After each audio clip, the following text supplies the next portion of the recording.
Pardon, excusez-moi, j'étais en train de régler le téléviseur. Alors que je... Oui, vous me dites, mais qu'est-ce que tu regardes juste derrière la caméra sur l'écran? Eh ben, je regarde, je me visionne en mode muet, une des vidéos de Jujutsu 4. Voilà. En attendant que le prime de la France Incroyable Talent démarre, je vais donc regarder une petite vidéo de Jujutsu 4. Et là, je suis en train de regarder une vidéo où elle se fait maquiller pour Halloween. Voilà, les fameux tutos make-up de Jujutsu 4, avec donc une maquilleuse qui va la maquiller. Et si je me rappelle bien, c'est la vidéo dans laquelle elle va se transformer en Harley Quinn. Voilà. Voilà, elle va se déguiser en Margot Robbie. Enfin presque. Voilà. Donc c'est une des nombreuses vidéos de Ah non, c'est le make-up Halloween, c'est un peu Margot Robbie. On va voir le résultat. Donc je vais faire le repassage pendant que Juju se fait maquiller dans sa vidéo make-up. Et après, donc, quand je vais regarder la France Incroyable Talent, on aura tout le temps pendant le prime d'M6 pour faire la recette de Juju. Alors, maintenant, je vais donc repasser et on va donc revenir sur la première étape du casting de la France Incroyable Talent. Évidemment, ça a été enregistré, ils ne font pas ça en direct, sauf à la fin, pour la partie finale.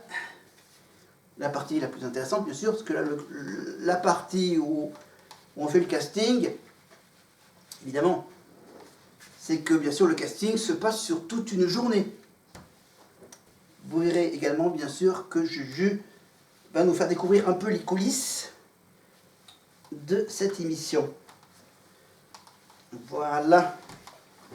Il y a un public. Et donc là, ils font ça, ils enregistrent l'émission dans un théâtre. Au début, ils faisaient ça dans un cirque, dans le cirque d'hiver, je crois, Bouglione, à Paris. Là, ils le font dans la région parisienne. Voilà. À l'époque, c'était le début. Ils disaient, bon, allez, on va faire ça dans un cirque. Et là, comme ça marche bien, et voilà, qu'il faut pas mal de place pour certains numéros, ils font ça tout simplement dans un théâtre, évidemment. Voilà, et ils font tout ça, bien sûr, ils enregistrent tout ça dès le mois de septembre. Voilà, il y a juste le petit travail du montage de chaque épisode qui leur prend un peu de temps. Donc, voilà, pour montrer, évidemment, ils montrent uniquement que les meilleurs numéros de la France Incroyable Talent. Parce qu'il y en a tellement qui ont été sélectionnés que pour faire, donc, par exemple, des soirées. Alors, donc, si je comprends bien, c'est que les soirées de la France Incroyable Talent, chaque prime correspond à une journée de casting, en fait. Vous allez voir que ça va commencer par l'arrivée du membre du jury dans la salle de théâtre, présenté par Karine Le Marchand. Et donc, vous allez voir passer, bien sûr, avec la fameuse phrase culte, évidemment, au suivant, qui sera prononcée par Éric Antoine et les autres membres du jury, que pendant chaque prestation doit durer à peu près 3-4 minutes. Pendant ces 3-4 minutes, il y a devant le jury, il y a des buzzers rouges, les 4 buzzers rouges. Ça permet d'afficher en haut de la scène, pour le public et pour l'artiste, à savoir, oui, donc lui, l'artiste, lui, il voit sur les pupitres qui a buzzé. Le public ne voit pas. Donc, ils ont mis en haut de la scène la croix, une grosse croix rouge et le prénom du jury qui va buzzer. Donc, il peut y avoir un buzz, 2 buzz, 3 buzz, voire même les 4 buzz rouges. Voilà. Si le jury aime, il buzz pas, il laisse passer le spectacle. Si le jury aime pas trop ce qu'il voit, hop, il dit, je suis pas d'accord, tu vas pas continuer l'aventure, tu t'arrêtes là.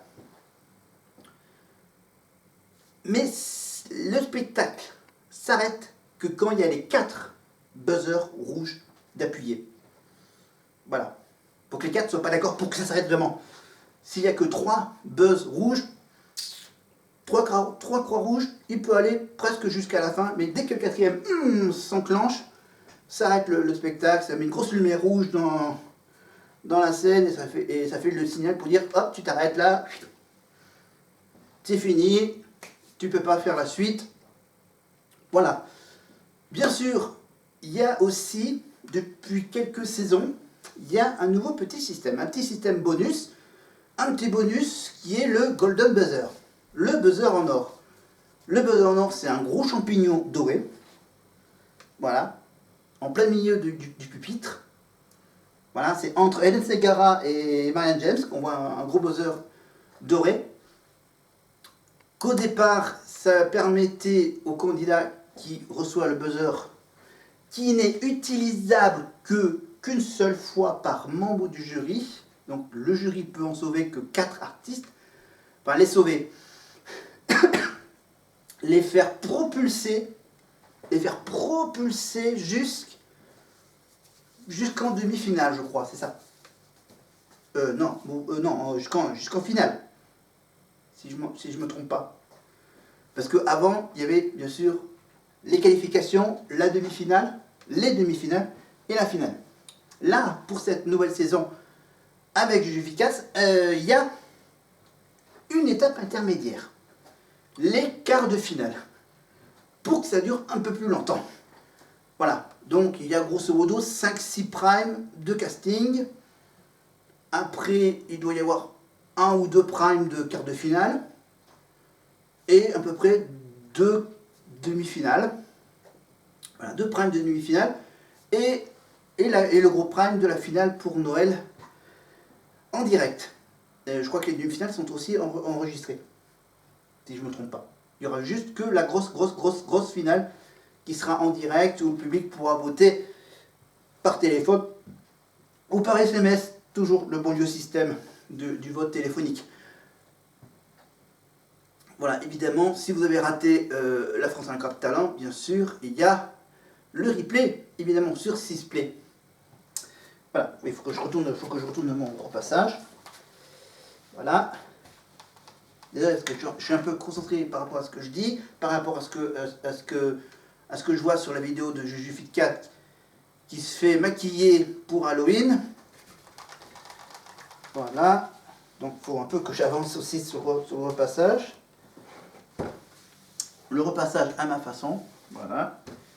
À 39 ans. Ma petite tâche. Voilà. En plus, je fais ça dans le calme le plus total. Voilà, donc je suis assez bavard, donc c'est pour ça que je meuble. Des petits moments de silence où je suis concentré sur mon fer. Voilà. Je le fais à ma façon, hein, voilà. Vous pouvez... Je m'en fous totalement si vous me dites, ouais, dis donc, tu repasses mal le t-shirt. Je le fais à ma façon, chacun a sa façon de faire le repassage. Hein. Voilà. Parce que, voilà, chacun a notre façon d'apprendre à passer le fer. Voilà, hop. Alors moi, je fais au plus vite, je fais un côté, hop. Voilà. Là, je le fais carrément sur la table avec mon petit protège-table. Voilà. Voilà. En aluminium. Ok, je mets ça. Je vais chercher un autre t-shirt. Alors, hop. T-shirt suivant. Hein. Non, le vert, ça va pas. On va prendre. Hop. Voilà, un t-shirt noir. C'est pas mal. Voilà, en plus c'est celui qui fait la pub pour le Cantal. Voilà, on voit mieux le dos du Cantal. Alors, j'en étais où? Voilà, je vous fais un petit résumé rapide, hein, parce que voilà, parce que la fiche Wikipédia rentre un peu dans les détails, nanana. Donc, pardon, c'est la digestion. Voilà, que le candidat... Donc oui, il y a les buzzers et il y a aussi, bien sûr, après, voilà. Après le passage du candidat, bien sûr, il y a l'analyse de chaque membre du jury qui donne son avis, ce qu'il a aimé, ce qu'il n'a pas aimé, dans ce numéro. Voilà, et à la fin, bien sûr, il dit si c'est oui ou si c'est non. Voilà. Oui, c'est positif, non, c'est négatif. Bon, déjà, il le voit plus ou moins si le buzzer est rouge ou pas. Mais bon, des fois, ils buzzent vraiment s'ils aiment vraiment pas. Mais après, peut-être que dans l'analyse, après avoir vu le spectacle en entier, le numéro en entier, ils peuvent bien sûr changer d'avis. De dire, ah merde, j'ai buzzé un peu trop tard, bon finalement, j'aime bien. Voilà. Après, c'est juste les derniers mots du jury, bien sûr, s'il y a un oui, deux oui, trois oui, quatre oui, s'il y a quatre oui, il y a des chances pour qu'il aille à la suite de l'aventure. S'il y a une croix rouge, un non, il n'y a pas beaucoup, il y a un peu moins de chances. Ensuite, s'il y a deux rouges, s'il y a deux non, encore moins de chances de continuer. S'il y a trois non, encore moins. Voilà, s'il y a un rouge, 75% d'aller à la suite. 50% s'il y a la moitié de non. S'il y a 3 non, là c'est 25% de chance qu'il continue l'aventure. Et si vraiment il y a 4 rouges, là c'est éliminatoire, c'est au revoir, tu rentres chez toi, merci d'être venu, à l'année prochaine, tu essaies de faire un truc mieux pour l'année prochaine. Des fois, il y a certains qui ont échoué, qui reviennent l'année suivante, ou plusieurs années plus tard, avec des progrès. Voilà. Donc, ensuite, le Golden Buzzer que je regarde. D'accord, oui, au départ, c'était pour aller en finale, et là, pour cette année, c'est juste pour aller en demi-finale. Voilà, sans passer par la case quart de finale. Donc le nombre d'émissions, le nombre d'émissions en moyenne pour la première étape, au début ils en faisaient 3 sur la première étape, ils en faisaient 4 ensuite, 5, et là la dernière fois c'était 6 émissions. Voilà, 6 émissions du casting de la phase éliminatoire. Voilà, et dans la délibération, voilà, ensuite, quand les castings sont terminés, bien sûr, ils vont devoir faire un choix, ils vont devoir en sélectionner un certain nombre pour la prochaine étape, pour les quarts de finale. Là, cette année, c'était pour les quarts de finale. Alors, ils devaient en choisir à peu près une trentaine, voilà, 32 au début, ensuite c'est passé à 36. Ah non, après ça s'est réduit, non, ça s'est réduit. En saison 4, ils devaient en prendre 24 artistes. En saison 5 et saison 5 à 8, ils devaient en prendre 30. Et de la saison 9 et 10, ils devaient en garder 20. Voilà. Ensuite, tu as les demi-finales où en principe il y en a 2, 3 ou 4 émissions. Voilà. Pour la dernière année, je crois qu'il n'y en avait que 2 émissions. Voilà. Depuis la saison 13, il n'y en a que 2 émissions. Pour les 2 demi-finales. Voilà. Et ensuite, donc... voilà, pour la finale. Alors, pour la finale, depuis la saison 11, il devait y avoir... Alors, la saison 11, il y a les 3 Golden... non.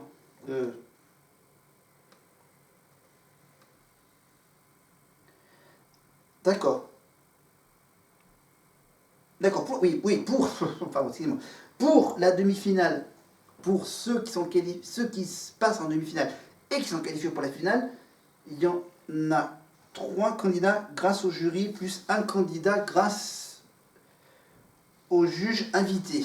Oui, la petite nouveauté, c'est qu'il y a un invité très VIP qui pourra évidemment golden buzzer un artiste pour qu'il aille en finale, bien sûr, sans passer par la délibération du jury. Voilà. Donc 3 candidats sur chaque demi-finale. Donc il y en a 6 sur les 2 demi-finales, il y en a 6. Plus, dans 6, ça fait 6, 7, 8. 8, 8, 9, 10, 11, 12. Si on met le golden buzzer de chaque membre du jury.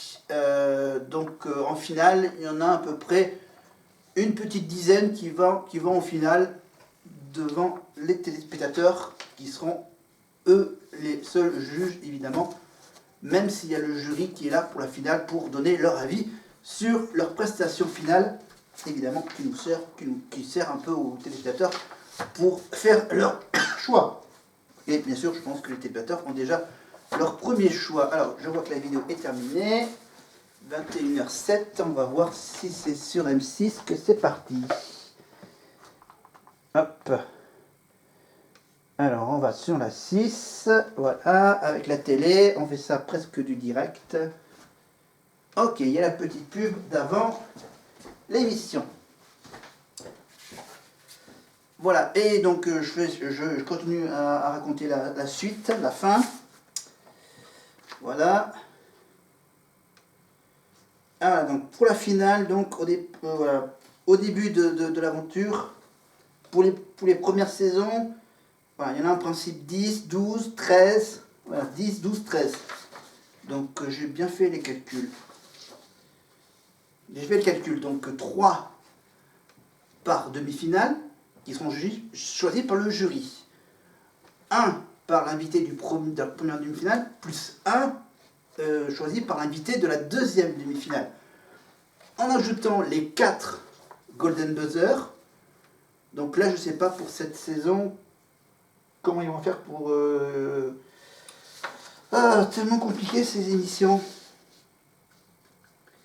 Voilà, et donc là évidemment...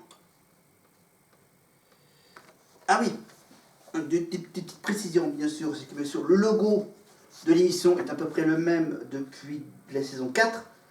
Et pour les 3 premières saisons, bien sûr, avant ça s'appelait Incroyable Talent. Il y avait un petit logo tout simple.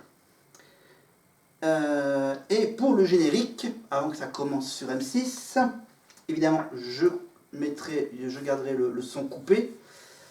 Pour le générique, bien sûr, le générique de la France Incroyable Talent comporte les monuments suivants: la basilique de Fourvière, Notre-Dame de Paris, le Mont-Saint-Michel, les arènes de Nîmes, le Sacré-Cœur, Notre-Dame de la Garde et le pont d'Avignon, ainsi que la tour Eiffel, évidemment, symbole tout au fond du décor.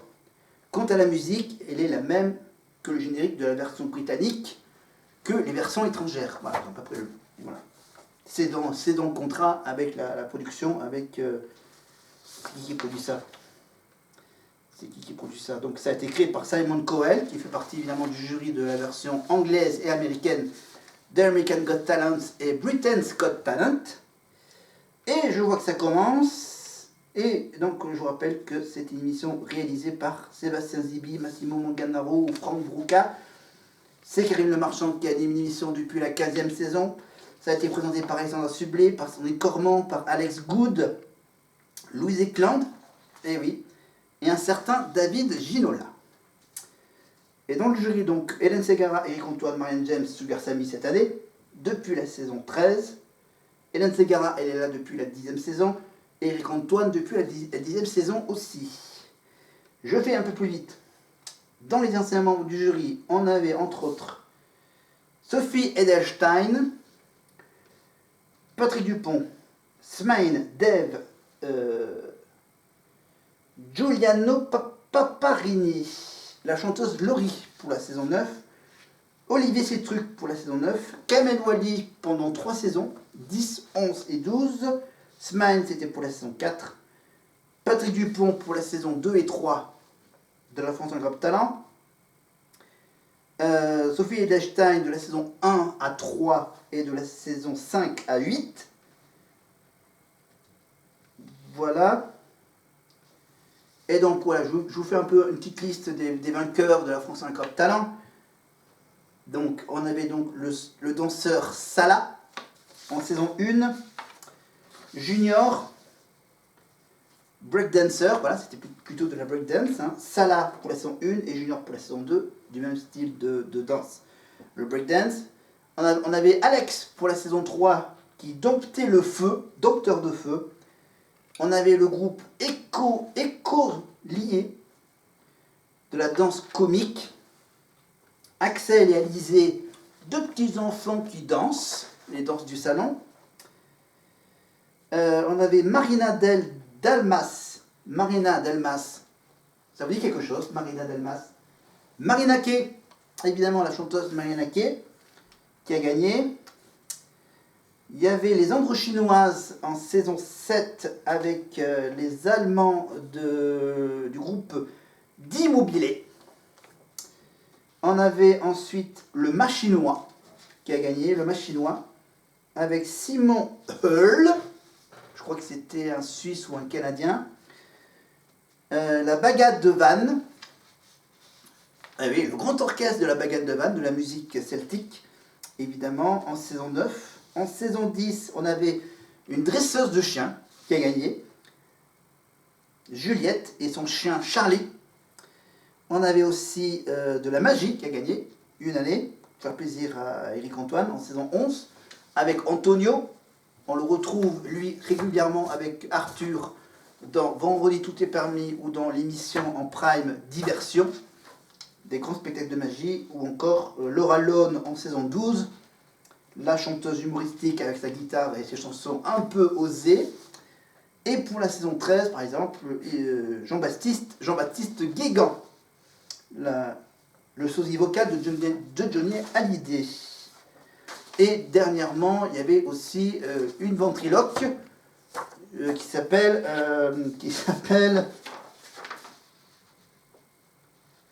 j'ai pas toute la liste. Merde, c'est quoi déjà? C'est Capucine, voilà, Capucine. Capucine et Elliot. Voilà, pour la ventriloquie. Donc là, je vois que Karine est en train d'expliquer les petits changements de cette année. Après, c'est vrai que le montage est assez bizarre, le montage de l'émission où on voit les discussions entre les artistes dans les coulisses et ce qui se passe sur la scène. C'est intéressant, voilà. Désolé, je la fais vachement longue la vidéo, mais voilà. C'est comme si c'était une vidéo en direct, sauf que je la fais en direct, mais je l'enregistre. J'enregistre un direct. Voilà. Et parmi les artistes qui ont fait la France Incroyable Talent, bien sûr, Éric Antoine a fait la France un Incroyable Talent. Enfin, Incroyable Talent.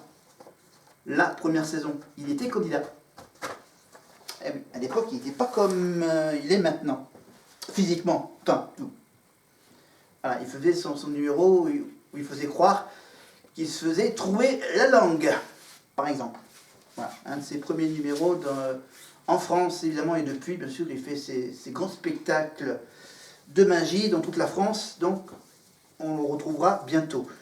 Mais bon, il est tellement occupé par les émissions d'M6, le karaoké, les traîtres, la France Incroyable Talent, Lego Masters, évidemment, le jeu des briques, version française. Voilà. Et bon, il fait aussi autre chose. Hein. Voilà, et donc Hélène Ségara, donc elle a sorti un nouveau single, hein, un dernier single. Marianne James, donc elle est sur les planches du théâtre. Voilà, et pour Sugar Sammy, bon, lui, québécois, donc, voilà. Mais franchement, j'aime bien le Québec. Eh oui. Eh oui. Je sais même pas s'il fait des one-man shows en France, Sugar. Mais bon, je dis ça. Voilà, c'est vrai que le problème, c'est que j'ai mis la caméra devant l'écran, donc des fois, je vois pas trop la tête de l'artiste. Voilà. Pardon, donc oui, il faut que... Voilà, je fais un peu de repassage quand même. Voilà. Bon, voilà, ça sera plus ou moins comme ça. Je vais regarder le début une grande partie de l'émission avec le son coupé, mais je vais voir les artistes, mais sans entendre ce qu'il y a comme musique et ce qu'il y a. Voilà, donc c'est toujours Éric Antoine qui pose les questions au début pour savoir... Oui, des fois c'est lui et des fois c'est un peu les autres. Mais bon, Éric Antoine c'est un peu le boss. Avec Hélène, bien sûr. Ça, c'est Eric et Hélène qui ont fait qui ont fait déjà 9 saisons. Non, 16, combien 6 saisons, c'est ça? On en est à la 18, donc ils en ont fait 8 saisons déjà. 8 saisons de La France Grave Talent pour Hélène et Eric. Et pour Marianne et Sugar, ils en sont à 4-5 saisons pour Sugar Chami et Marianne James. Qu'est-ce que je peux te dire d'autre? Réalisation, présentation, participants. Et oui, c'est que j'avais carrément oublié qu'il y avait Louise Eklund qui avait animé cette émission. Voilà, Louise Eklund, donc l'animatrice de télévision et de radio britannique, née à Liverpool. Voilà, et bien sûr on retrouve Louise Eklund sur France 2. Après, on a qui d'autre? Sandrine Cormand, elle est plutôt du côté de la Belgique. Voilà. Animatrice radio, dans la version belge de RTL Belgique. Alex Good, donc on l'a vu dernièrement chez Hanouna, en tant que chroniqueur chez Hanouna. Voilà, et Alex Good, bien sûr, lui, il était sur France 4 au moment du Covid, où il animait une émission pour la version télévisée d'une école où on faisait apprendre certaines matières, évidemment, d'école. Voilà, donc Alex Good, évidemment, qui a commencé, voilà, je vous raconterai un peu tout ça la prochaine fois, son parcours d'animateur télé, évidemment, en passant par la case M6, où il animait au début, non, il était à Canal, avant d'aller sur M6, non? Voilà, il était donc Mister Météo sur Canal, et ensuite il est parti sur M6 faire la météo, je crois, où il faisait, voilà, dans chaque bulletin, il faisait des petits jeux de mots. Je parlais de qui? Ah oui, David Ginola. Eh oui, il y avait David Ginola sur M6. Et oui, et voilà, M6 a dit, tiens, on va faire appel à David Ginola. Ancien footballeur. Je crois qu'il n'a pas été champion du monde avec l'équipe de France, malheureusement. Mais il a quand même joué pendant quelques années en France, en Angleterre, je crois. Et je crois même des fois, il a passé quelques années, je crois, en Italie, au football. En football italien. Voilà, David Ginola.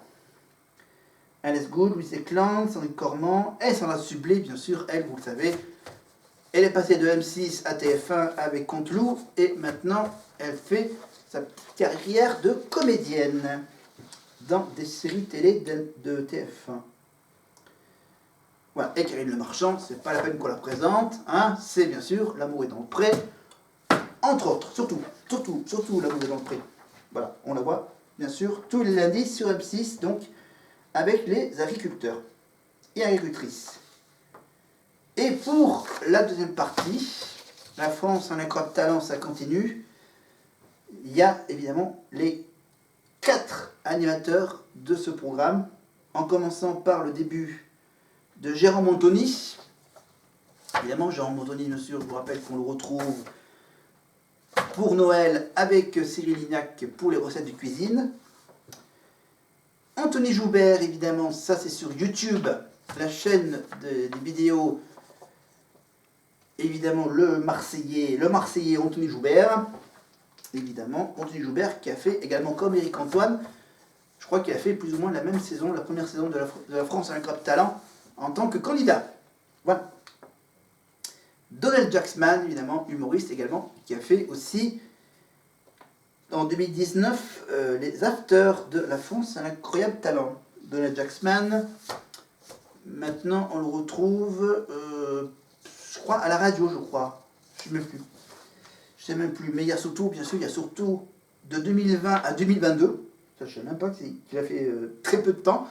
Alors, il a fait 3 saisons, Pierre-Antoine Damecourt, évidemment, qu'on le retrouve les lundis, mercredis et jeudis, aux alentours de 20h40 sur la chaîne L'Équipe pour la petite chronique footballistique qui s'appelle La Petite Lucarne. Voilà, LPL, hashtag LPL, donc voilà, pour Antoine Damcourt, qui fait un peu ce qu'il faisait sur M6 dans les acteurs de la France Incroyable Talent. De l'humour, voilà, et c'est de l'humour footballistique, évidemment, sur la chaîne L'équipe. Et depuis, pour cette nouvelle saison, ils ont décidé de changer un peu le concept en rajoutant le quart de finale entre le casting et la demi-finale. Et évidemment, on retrouve donc Juju Fitcats, évidemment, la grande gagnante de la dernière saison des Traîtres. Évidemment, et je peux vous le dire, que pour l'année prochaine, ils feront une nouvelle saison des Traîtres dans un autre château que celui du château de Bâle. Ça a été tourné au printemps dernier. Voilà, je vais terminer par plier ce t-shirt du Cantal. Voilà. Tac. Voilà. Peut-être que tous les mardis, il y aura toujours cette petite tâche hebdomadaire, le repassage le mardi devant vous, devant mes petites histoires. Là, c'était tout simplement l'histoire de la France en Incroyable Talent, que j'ai quasiment tout dit. Quasiment tout. Ah oui, il y avait d'autres. Qu'est-ce que j'ai vu là Non, ça c'était les invités, non? C'était ça? Ah non, j'ai carrément oublié de vous dire que bien sûr André Manoukian, aussi un ancien membre du jury de la Nouvelle Star, qui avait donc remplacé Dave en saison 7. André Manoukian. Dave a remplacé Hélène Ségara en saison 10. Voilà. Et les invités pour les demi-finales, il y avait donc comme invité dans cette émission Claudia Tagbo, Anthony Cavana, Tal, Dave, Soprano, Amir, Jarry, Slimane, Ahmed Silla, Philippe Catherine, Issa Doumbia, Jeff Panaclock, Inès Reg ou encore Kian Kojandi. C'est tous dans presque les mêmes univers. Chansons, humoristes. Chansons et humoristes en fait. Voilà. Donc on va commencer bien sûr par vous raconter les différentes saisons. En commençant par la première saison, voilà. Pour un peu vous languir. La saison 1, c'était en 2006. C'était de novembre à décembre, plus ou moins la même période, avec Alessandra Sublet. Et le gagnant, donc Salah, danseur et acrobate, qui a remporté 150 000 €. Voilà. Cette saison a vu la révélation d'Éric Antoine. Et voilà, Éric Antoine. Yvette Leglaire. Ah oui, Yvette Leglaire. Oui. Un sosie d'Edith Piaf, presque. Presque un sosie d'Edith Piaf. À peu près. Voilà. Yvette Leglaire, on avait quoi? Ah oui, on avait la chanson de Sébasto. Et oui, la chanson de Sébasto qui est devenue un tube sur M6. Fais la poule, tu verras, tout sera plus cool. Voilà.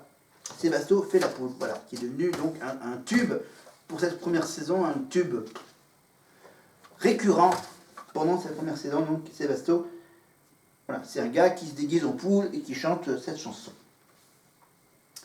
La première saison a rassemblé 5 millions de téléspectateurs et 21% de part de marché sur les 4 ans et plus. À l'exception de la finale, cette saison a été réalisée par un réalisateur qui s'appelle Sébastien Zibi. Voilà. La semaine prochaine, je raconterai l'histoire de la saison 2. Avec toujours Alexandra Sublet, toujours pour la période automnale. Et avec cette fois-ci, avec encore un danseur et acrobate qui a gagné 150 000 € junior. Et voilà, que l'audience a un peu augmenté. Première saison, c'était 5 millions la première saison. Là, c'est descendu à 4,5 millions la deuxième saison. Et avec, bien sûr, 2-3% de moins de part de marché. Voilà. Et la saison 2 a été réalisée par Massimo Manganaro. Voilà, comme c'était des danseurs. Donc voilà, donc la semaine prochaine, on passera à la saison 3. Voilà. Ok? Bon. Voilà, on va faire hop, la petite pause. Ok, là que je suis en train de regarder, là je suis en train de voir ah oui, les acrobates. Ah oui, les acrobates qui faisaient ouais, des équilibristes, on va dire, des équilibristes avec le célèbre numéro avec des espèces de un tuyau et une planche. Oui. Bon, je peux pas tout vous le faire ici parce que je n'ai pas le matériel nécessaire. Mais on va faire comme. Voilà.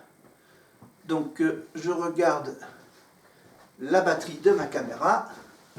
Si elle peut tenir un petit peu. Parce que là... Ok, je vais donc... on va peut-être s'arrêter là pour cette vidéo.